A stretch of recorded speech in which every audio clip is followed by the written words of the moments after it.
live at 3.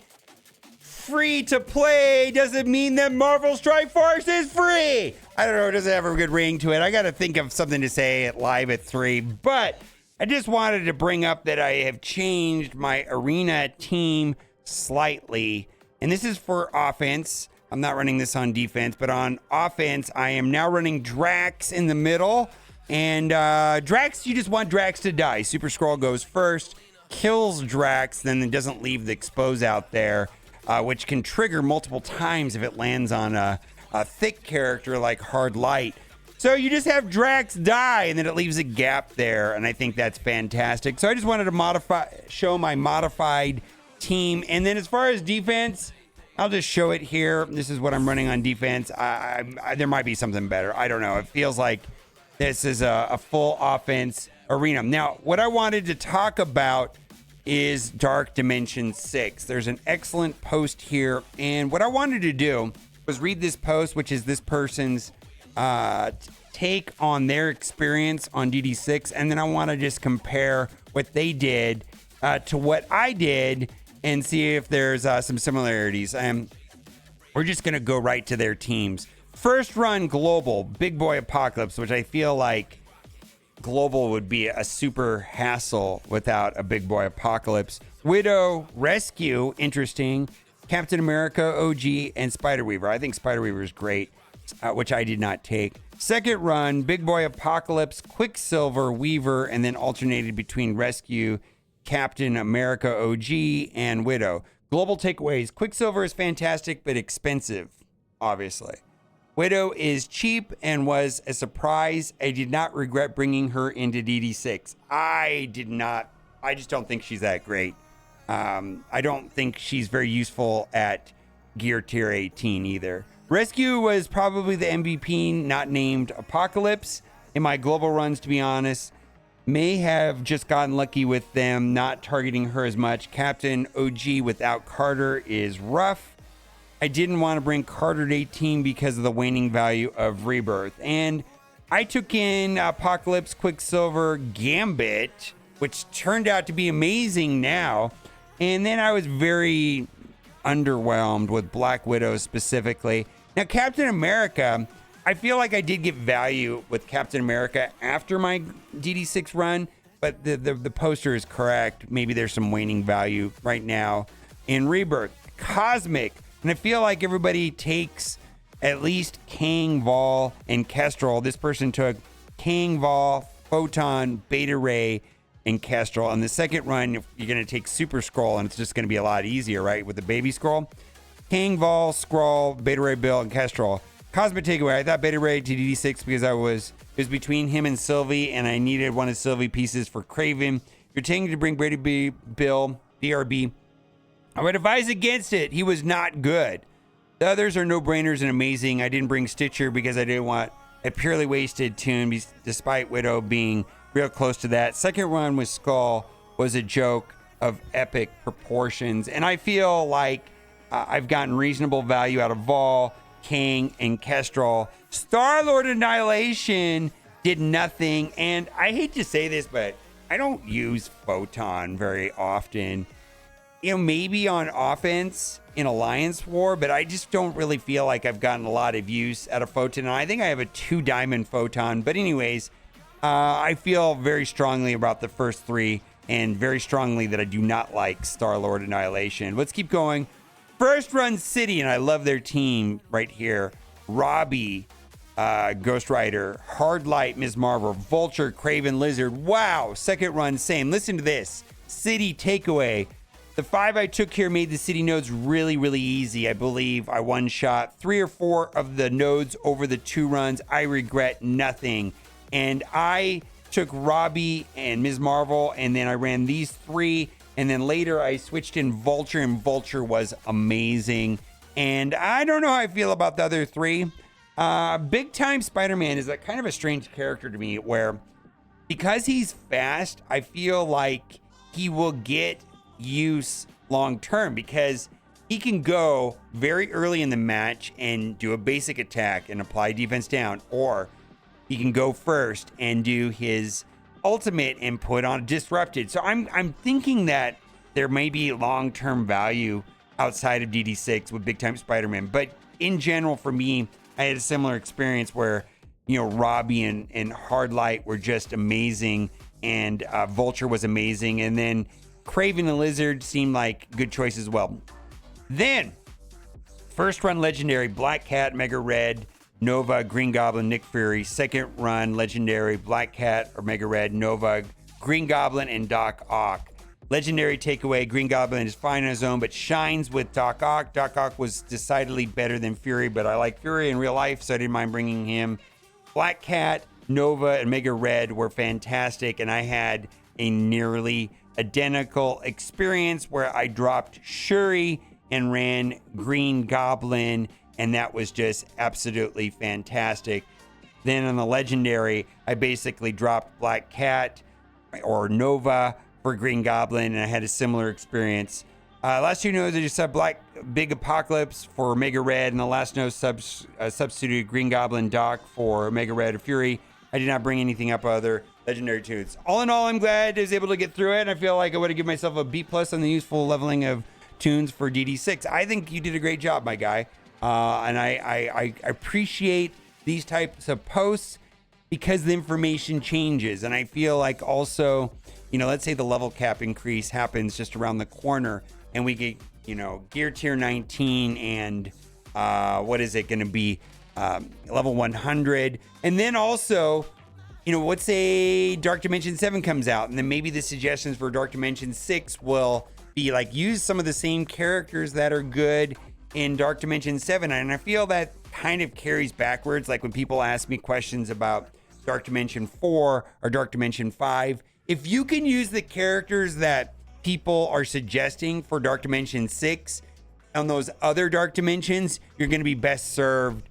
Like whether it's the list that I have here, or I think this is a superior list because this person went through Dark Dimension 6 more recently. Also, right now, we've got 10x dark promotion credits on basic Red Star orbs, which I suggest opening them only then for the dark promotion credits. I do not open them at all when there's a featured character. Looks like Sunspot will be coming to the game on the 4th, which is going to be on Thursday. And then at that time, this will switch back to featured character for Sunspot. Most underrated characters. I just did a war attack with Sinister saying Green Goblin was absolutely destroying Gamma. Got me thinking, who do you think is the most underrated character in what game mode? And to me, it's Rhino.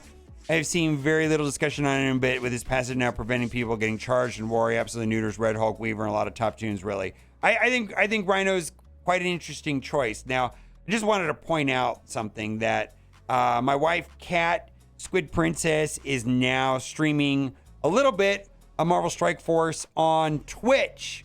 And so it's been an amazing experience where we're able to put together some data on like a new player guide. We're going through and we're doing that right now. Something that she is doing, which I think is amazing, is she's using Nebula. I don't know if she's got Nebula here, but I know when I last clicked into her stream, she was using Gambit, Nebula, Hulk, and I believe Gamora.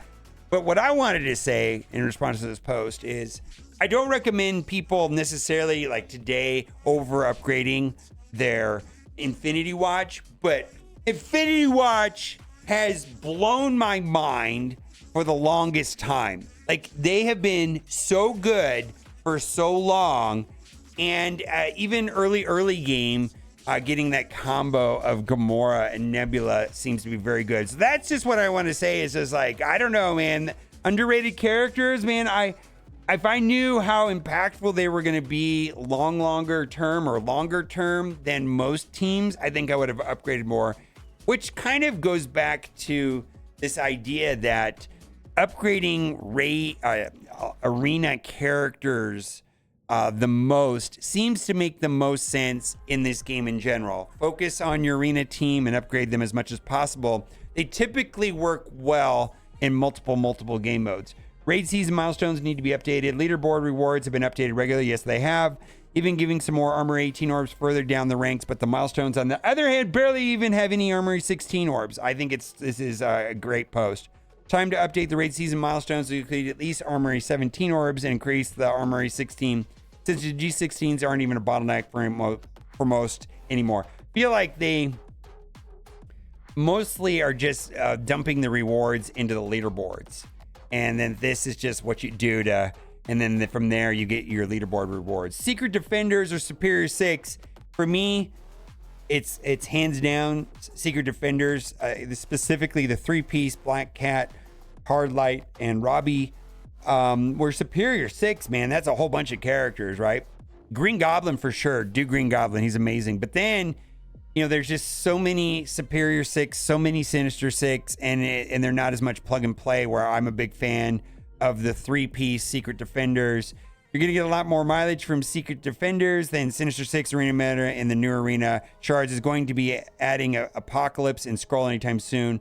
I build Sinister 6 after or maybe a raid team. So, yeah, specifically if you're not in an Apocalypse or a Super Scroll Shard, Secret Defenders are going to serve you the best.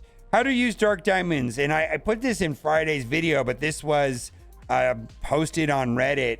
And this person has 500 Dark Diamonds. Well, if you want to spend the 500 Dark Diamonds, you can buy Ultimus, Ultron, Doctor Doom, provided you already have them at 7 reds, and they'll show up at the top. 100, 300, and 600. So here are the updated prices for 1, 2, 3 diamonds. And then if you're interested in the Horsemen, the schedule is 900, 1800, 4500 for a 1, 2, 3. This information actually here at the top is wrong. It was updated in this post right here, but the information here for the Horsemen is right here. And a big shout out to the Players Voice movement for making this spreadsheet. Awakened abilities. Should I stop appearing once you have equipped them? And it's even worse than that.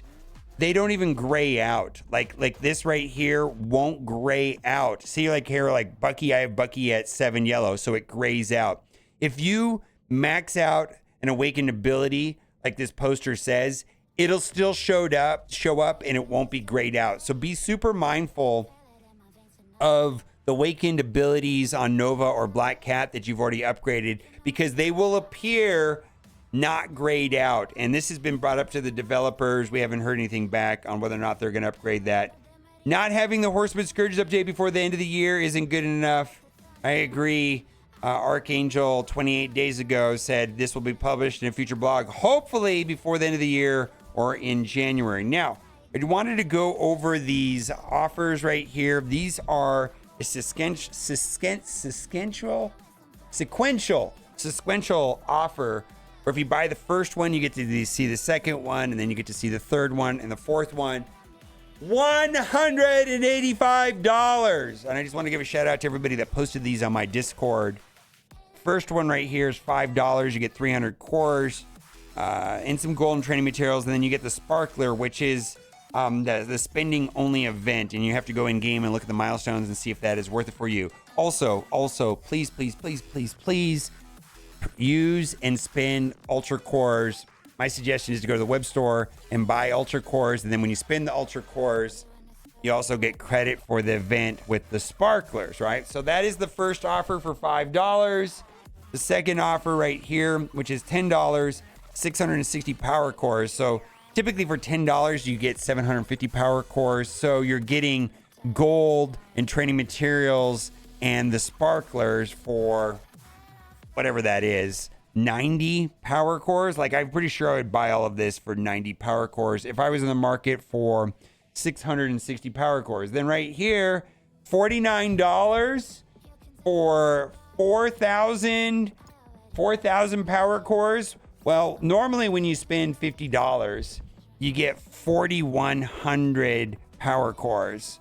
So you're basically getting 10 Sparklers, 20 million gold, and a diamond orb, which they price their anchor pricing on is $20.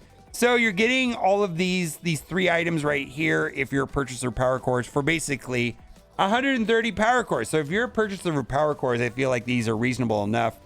Well, that was I jumped ahead. My bad. That is offer 4 of 5. Offer 3 of 5 is right here. I have them in the wrong order. This is $20. $20 normally, you get $15.80.